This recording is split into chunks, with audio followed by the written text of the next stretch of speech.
The nihilistic abyss. What happens when humanity loses all meaning? What if I told you that the most earth-shattering event in modern history wasn't a war or a scientific discovery, but an idea? The idea that God is dead. When the philosopher Friedrich Nietzsche declared this, he wasn't talking about a literal deity passing away, he was announcing the death of an entire worldview. For centuries, the belief in God had been the foundation of Western morality, meaning, and purpose. So what happens when that foundation crumbles? First, we face the collapse of objective morality. If there's no divine lawgiver, who's to say what is truly good or evil? Suddenly, our most cherished values like justice, compassion, and human rights lose their absolute authority.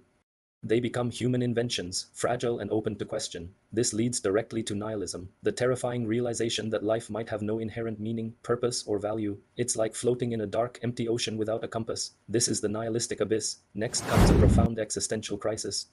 Without a cosmic plan or the promise of an afterlife, we are left utterly alone in a silent, indifferent universe. We become cosmic orphans, but this loneliness comes with a terrible freedom. Nietzsche called us the murderer of all murderers because we killed the one thing that gave us all the answers.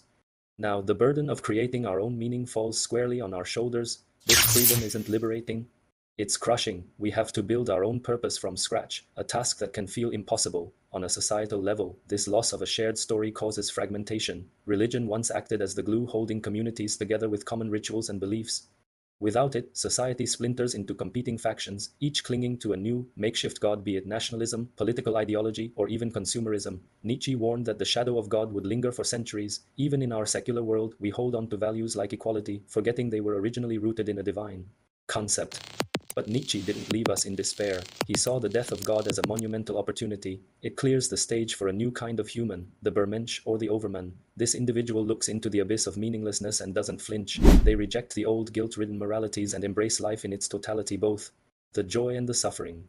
The Bermensch becomes the author of their own values, creating a life-affirming purpose for themselves. The death of God is therefore both a catastrophe and a liberation, a challenge for humanity to undertake its most creative and difficult project yet, to define our own meaning in a world that offers none.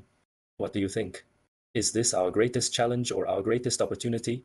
Let me know in the comments below, and if you enjoyed this journey into the abyss, don't forget to like and subscribe for more deep dives into the ideas that shape our world. Thanks for watching.